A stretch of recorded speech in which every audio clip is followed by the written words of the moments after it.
நாடு முழுவதும் 77வது குடியரசு தினம் கோலாகலமாக கொண்டாடப்பட்டது. டெல்லியில் நடைபெற்ற குடியரசு தின விழாவில் ஐரோப்பிய கவுன்சில் தலைவர் ஆண்டோனியா மற்றும் ஐரோப்பிய யூனியன் தலைவர் உர்சுலா ஆகிய விருந்தினர்கள் பங்கேற்றனர். தமிழகத்தில் நேற்று ஒரே நாளில் தங்கம் சவரன் ரூ. 1,20,000 வெள்ளி கிலோ ரூ. 3,75,000 உயர்ந்தது.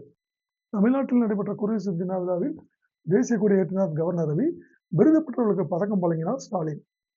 நேற்று குடியரசு தின விழாவில் ஒரே நாளில் ரூபாய் 220 கோடிக்கு மது தமிழ்நாட்டில் விற்பனை ஆகியுள்ளது. இந்தியாவில் பென்ஸ், BMW ஆகிய ஐரோப்பிய கார்களின் விலை குறைவதற்கு வாய்ப்புள்ளது. வரியை குறைப்பதற்கு இந்தியா திட்டம் தீட்டியுள்ளது. தற்சமயம் இறக்குமதி வரியானது 110% இருப்பது 40% குறைக்க இந்தியா திட்டமிட்டுள்ளதாக தகவல் வரப்பட்டுள்ளது. தமிழ்நாட்டின் சிறந்த போலீஸ் நிலையத்திற்கான பரிசு மதுரை ஜெயந்திபுரம் போலீஸ் நிலையத்திற்கு வழங்கப்பட்டுள்ளது.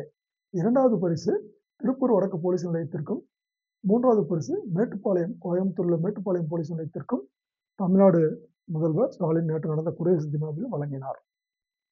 கவர்னர் மாளிகையில் நடந்த குடியரசு தின தேநீர் விருந்தில் ஆளுங்கட்சி ஒட்டுமொத்தமாக புறக்கணிப்பு செய்தது. எதிர்க்கட்சிகள் அந்த தேநீர் விருந்தில் பங்கேற்றன. இந்துக்கள் அல்லாதவர்களுக்கு பத்ரிநாத், கேதார்நாத் கோயில்கள் நுழைவதற்கு தடை விதிக்கப்பட்டுள்ளது. 6 மாதங்களாக மூடப்பட்டிருந்த பத்ரிநாத் கோயில் நடை ஏப்ரல் 23 பக்தர்களுக்காக மீண்டும் திறக்கப்படும் என கோயில் நிர்வாகம் அறிவித்துள்ளது.